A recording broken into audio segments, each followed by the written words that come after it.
Monday is here. Who's ready for it? Who is ready for the week?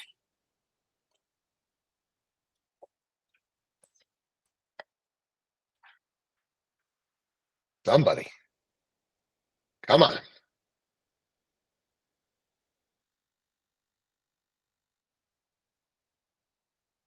Carl, at least you got your camera on. I feel like you're ready, bro. Are you ready for the week over there?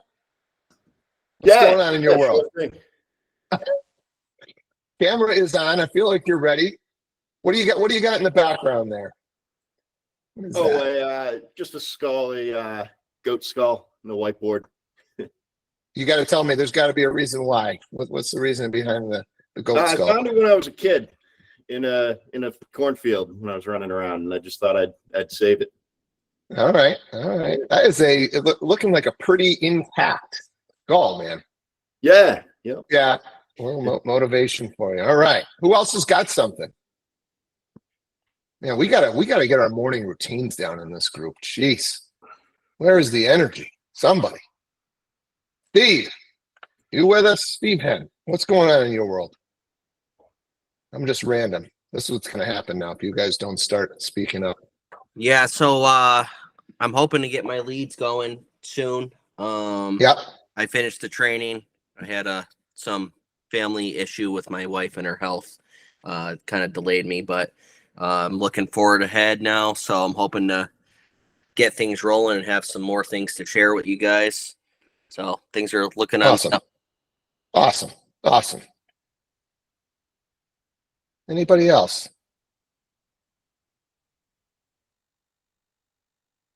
All right, well, let's just turn into Lauren. Go ahead. I love working when it's raining. That might be really weird, but I feel like I can be so productive on kind of some of like the, I guess what we refer to as like stupid or annoying stuff that we have to do to help our businesses and ourselves run well, because I'm not distracted by wanting to do things, taking advantage of nice weather. Yeah, I mean, look, I think we've got a real thing going on with nature. And I remember when we were looking to open up Florida, I had a good friend of mine from the Tom Ferry Network. He was a flex team in Tampa. And he said, the number one factor that we've got working against us down here and agents trying to get off their, start their careers and really develop is the weather. He's like, it's a challenge. You look out the window down here, and especially if you're close to the beach, and you can go outside and enjoy the weather, or you can put the grind in. And so maybe that's why in the Northeast we're maybe a little bit more go-getters and grinders than the South, where I think you're a little bit more laid back and stuff. And maybe it's just Mother Nature allowing us to do so. So interesting thoughts, and I think there's definitely some science and some data behind it. So, Martin. Sunday we did the Barks and Brews. That was fun. Talked to a bunch of people, and we got to meet a bunch of nice dogs. Yeah, where was that event, Martin? East Hampton. I want to keep on saying Tin Bridge, but I think it's Tin Bridge. Tin Bridge? Brewery. Okay. Yeah. Yeah, really good event that they do up there. Ton of dogs, all walks of life when it comes to the dogs and humans. I've done a couple of those events, and you see some interesting humans as well. There's some good people watching. So, cool. Let's switch over to some real estate. Anybody have something weird going on in a deal, something shareable that everybody could learn from?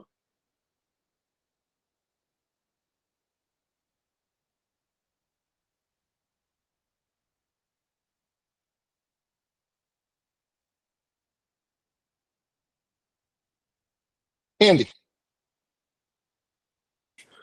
So I have a deal that's under agreement and is going through probate. And I just want to know if there's anything that I should try to prepare myself for, like in terms of like things that I might come across in terms of with the mortgage commitment or anything with like title search. Just want to see if anyone has experience or dealt with anything when it comes to probate. Yeah, probate can go and come in all different shapes and sizes. So one, I believe we do have a Zendesk article. Please educate yourself on the probate process. Number two, anytime you guys have a basic question like this, I think the first place to start is obviously Zendesk. I think it's a great resource for those of you who are at Roby. Number two, if you guys aren't utilizing some sort of an AI, a ChatGPT or a Perplexity to just get baseline stuff on, hey, I'm about to do my first probate deal. What should I be aware of? That's got to be your first go-to. And I would extend this. This is my first go-to for everything, not just real estate related. I start everything with ChatGPT and Perplexity when I'm trying to learn something new, right? Even if you guys bring me something real estate related that I don't know the answer to, before I start to go and call my resources, that's where I'm going to go. I'm going to get my baseline level of knowledge, and I'm going to go from there, right? So moving forward, right? Hey, I would love for you guys to come to these things and, hey, I took a look. This is what it's saying, right? In addition to this stuff, what are some other little intricacies that we could know? That way there, you guys could come and be bringing some value to everybody else. If you've done the research, you dug deep. I think that's a great way to start. But to specifically answer your question, D, the number one thing that I would do when it comes to probate is understand the attorneys that are involved. If you've got two real estate attorneys that aren't probate attorneys, you could get yourself into some issues. So understanding if there is a probate attorney involved in the process, or it's just a real estate attorney that's trying to do probate, right? So I would start there with the seller side. You have the buyer side, correct? Yes. Yeah. So your hands are kind of tied on the buyer side. All you can do is be asking the right questions, right? I think a lot of times, I don't know how much experience the listing agent has with probate. That's a question that I would ask when I'm putting the deal together. All right, once I've got the deal structured, I'm probably asking that question. Hey, how many probate deals have you been on the listing side of? Right? And not to question their experience of just, if they say, hey, I've done a dozen of these, awesome. We're probably in a good place, right? But if they say, hey, it's my first one too, hey, let's work together on this. Let's make sure we're in good communication on this one, because it's my first probate deal too, right? I talked to my team. Here's a couple of the things they said we should be aware of. And so the first thing is, do we have that probate attorney? And then where in the process are we? Has everything been filed in court, and we're, on week 2 of what they're telling us is going to be an 8-week process? It can depend on the family members that are involved and how difficult they want to be. Do we have contact with all the family members that we might need to be able to get in contact with? Are we just putting out a notice, waiting for responses? So understanding where in the process we are and who's handling the deal, I think those would be the places that I would start. India. I don't know if anybody else wants to chime in with something else.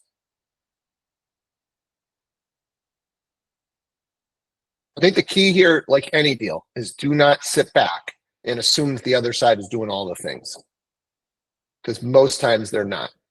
When I asked the leadership team on Friday, I think it was, hey, what did you guys handle today that was unique that we might want to talk about on morning call? One of the leaders responded with unresponsive co-brokes. Nothing more frustrating than an unresponsive co-broke or a co-broke that doesn't know what they're doing. And Yindi, we got to be specific with these questions, right? I've been doing this for 20 years. Doesn't mean you're going to have a smooth probate transaction. Right. I know plenty of agents that have been doing this for 20 years, and every year they do 4 transactions. But we've got agents in 2nd and 3rd years with more experience than that. Right? So years in business really doesn't tell us how experienced this agent is. How many probate deals have you done? Should be the question that we're asking. Anybody else want to chime in on probate?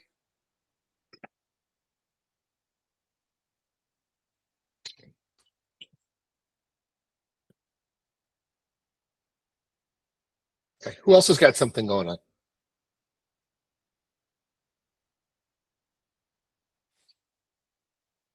Yeah. I wanted to say something about the probate, but I'm just trying to gather my thoughts. I think everything that you said is right. Just trying to find out as much as possible and what needs to happen, and make sure it happens, because I actually just went through this, and they never told us that there was, okay, so basically my buyer was purchasing a property, and the property they were going to, it just said suitable, that contingent upon finding suitable housing, but the property they were going to was in probate, and they didn't mention anything. And just before closing, they said we need a month's extension. We're like, what's happening? Well, the attorney on the other side, the place that these sellers are going to, never did the probate paperwork they were supposed to do. And then on top of it all, they were very unresponsive with any questions or status. And they extended 3 times, and the buyer just kind of fell out of love with the property and see shifts in the marketplace, and just simply didn't want it anymore. So it was incredibly frustrating. So I would say, just like Steve said, just find out everything that needs to happen and try to get in touch with the other side. I mean, it was tough because we were in the dark about it, which I think was unfair. Yeah, I think this brings up a bigger thing, Jen, and that is, when you have a chain of transactions, we can't just be worried about our transaction. We've got to be worried about the other transactions. Right? And obviously market conditions are going to affect this. If we're in a situation where our buyer has lost out multiple deals, and we think we can get one accepted, and we know that seller is then buying something else, we can't be doing necessarily as deep of a dive on what's going on with that other transaction, going, well, we need to close in 30 days and there's a probate deal on this. And, we're not in a leverage position. But once we get into a leverage position where maybe it's a little bit more of a buyer's market, right? Before you sign that accepted offer, you might want to say, hey, who's the listing agent on the one that you guys are buying? I just want to give them a call and understand where we're at in the process on that purchase. Is there anything that could hold that deal up? Does that person have that sale subject to them finding suitable housing, right? And so we've really got a daisy chain of 3 or 4 transactions. How experienced is that listing agent? Have the inspections been done on that property? Do they have mortgage commitment? Right? So understanding as much about that next transaction, right, the one that the sellers of the house that you're buying are buying, can become just as critical. And then setting the expectations with your buyer. Indy, I didn't bring this up, and I think it's probably just as critical, of setting the expectations that, hey, look, this should be a 60-day transaction if the probate goes well, but it could also be 120 or 180. Are you guys prepared to wait in case this thing goes sideways? Again, if this buyer has been trying to get an offer accepted for 6 months and they can't, probably willing to wait 6 months for this thing to get through probate. But if the market's a little cooler, right, and they don't want to get tied up in this one, they might just say, you know what, if you think there's a chance that this could go more than 60 days, maybe we don't want to go under agreement with this property. But the chain of transactions, I don't know if anybody wants to comment on, some scenarios that have come up when you've got that chain of transactions and really understanding what's going on your seller's buy, and then is there any contingencies on that seller?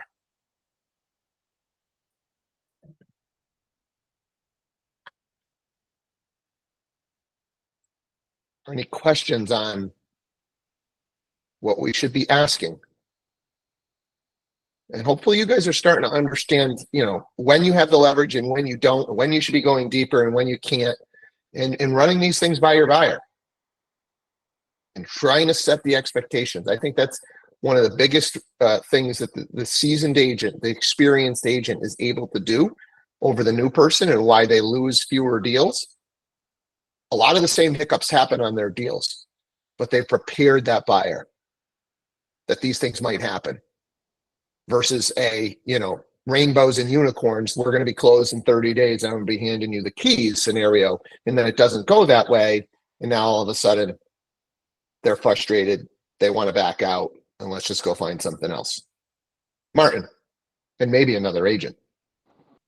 All right, so I have client's coming up today from New Jersey, showing him 5 homes. They want to do a quick close. 2 of the homes that they are looking at that they really like are exactly that scenario where it's contingent on finding suitable home housing. I called up the listing agents. One of them, they already have a set date, everything. The other one, she's just starting to look. So I guess as far as having a conversation, I had like a minimal conversation saying, hey, listen, this is going to be, if you like these 2 homes especially, this is what you have to expect. But they still want to do a quick close because they're cash buyers. So I'm kind of, Yeah, you can't have your cake and eat it too. We can't do a quick close if this is subject to them finding suitable housing, right? And even if they found the suitable housing, what can happen? They could do inspections and back out, right? So if they're not through inspections, or they could do, go for the appraisal and it doesn't appraise. Right. So just trying to be upfront, setting expectations the best we can that, hey, I want you to close in 30 days too. You're in an awesome position. You're all cash, but there's just so many things in a real estate transaction that are out of our control that we might be ready to close, but if the other side isn't, we can't just move forward. Right. Now, could you do things like they find the absolute property, we absolutely love it, and the seller is subject to finding suitable housing, and you say, you know what, we're willing to pay 10 grand extra so that if you haven't found suitable housing by the time we want to close, you can go do a short-term rental for 3 months at $3,000 a month, right? So you can try and sweeten the deal and try and put that seller in a position where they feel comfortable selling to you without finding that suitable housing. Maybe your cash buyers are in a position to do that, Martin. So throw that on the table. Not saying that every seller is going to go for it, but can we get creative in structuring the deal so that we get our quick close, even on a property that it says it's subject to suitable housing?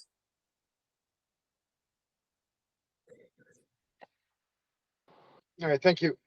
Yeah. Jen. I just wanted to mention that on this one, it jogged my memory that this happened.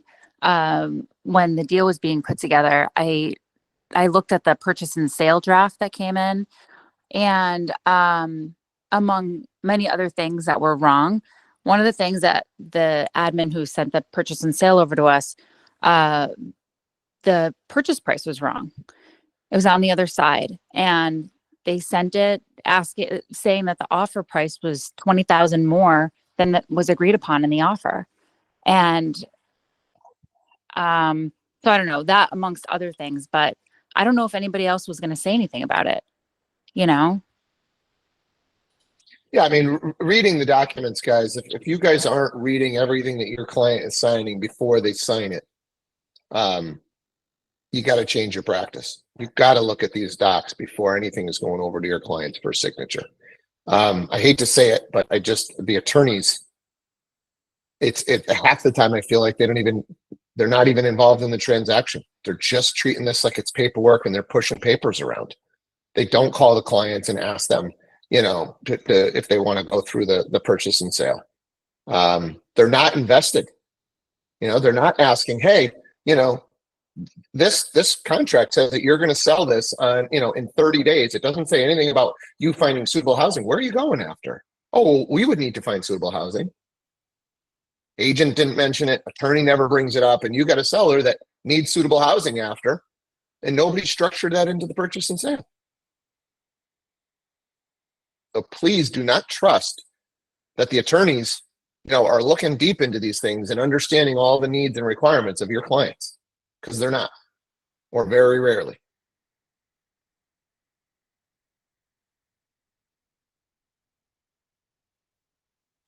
Any other questions on docs or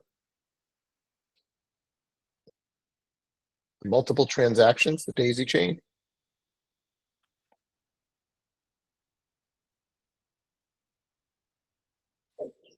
Who else has got something?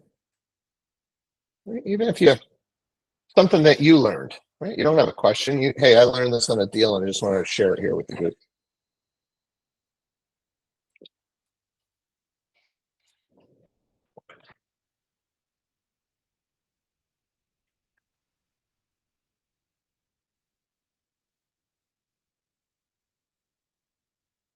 Well, why don't we finish with this then? As I've shared with you, I've been trying to read a lot on essentialism and doing those things that are most important. And when you read or listen to the people that the psychologists and stuff that are kind of focused on this area, a lot of them will talk about, you know, the meaning of life and what is the meaning and why are we all here? And I really haven't heard a good answer on this. But the closest that I've heard was a concept that I picked up over the weekend, listening to an audio book regarding the relationships that we have. And that the real kind of goal for true peace is deepening those relationships. That's the meaning of life, is the relationships that are the most important to us. So they talk about, you know, kind of different levels. So we have our 1X relationships, which might be, you know, colleagues in the real estate world. And then you have your 10X, which might be some of your closest friends. And then you have your 100X relationships. And 100X meaning you should put 100 times more effort into these things, which is like family members. And then 1000X would be those closest to you, whether you're in a long-term relationship, or the 1000X is your kids or your extended family, whatever it is. But understanding that's what's really going to bring peace. And when you're talking to people at the end of their lives, when they do have regrets, that's typically where it is. And so just a chance today to reflect on, what are your 1000X relationships? And are you putting 1000X effort into those relationships? Or do they kind of just get the time where, hey, I hope we'll do something. We should do something. Or is it calendared and scheduled? I believe if you guys can find peace, if we can keep our temple, our bodies in really good health, and then you can find that peace through those relationships, all of this other stuff gets so much easier. So take some time, understand your 1000X, your 100X, your 10X, and your 1X relationships, and then use what we talked about on Friday with your different options of how to say no to 1X people if your 1000X people haven't been taken care of. Right? It's a pretty basic concept, but I would argue that most of us are probably going through life with our 1000X on the back burner, knowing that, well, they're there for us, and so they'll understand, and you know, work's got to come first, or this has got to come first, or and hopefully we can flip it a little bit, or at least start to move in that direction. So Jen, the two that I love on this are Essentialism by George McEwen. He's got his own podcast, and he's also got a second book called Effortless, which is, he takes his concepts of essentialism and then shows you how to make it effortless so that these things are happening on the regular in your life, so you don't have to think about it, because that's how we want to set this up. If we don't have a system for the things that are essential, they'll become non-essential in our lives. And I believe that. I know it. I've lived it. You know, I write down my goals, I write down my whys, and they don't necessarily get the attention that they should. So Effortless, I actually haven't read yet. That's next on my list, because I want to make sure that I am putting in a system so that these things do happen. So I will report back on that once I kind of get through it. But I love this concept. Hopefully you guys will get a little something out of it. Anybody have any questions on that stuff?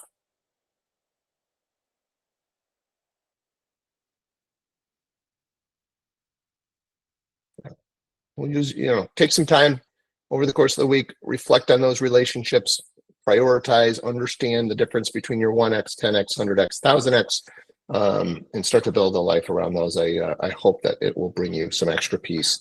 And I'll leave you with a final thought that I believe came out of this book, that happiness is peace in motion.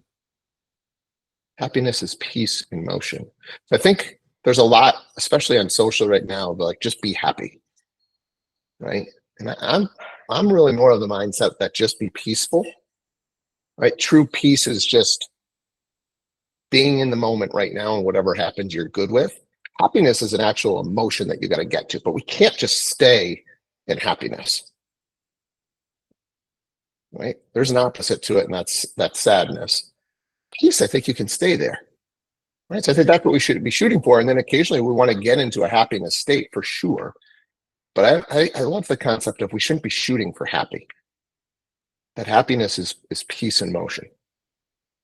So, and with that one, hope you guys crush your Monday. Work hard. As Lauren says, it's raining outside for most of us in New England. So use it as a time to work your asses off and work on some of the stuff that we talked about today, and come back tomorrow with some energy. And yeah, let's get back after it tomorrow morning. All right. Take care, guys.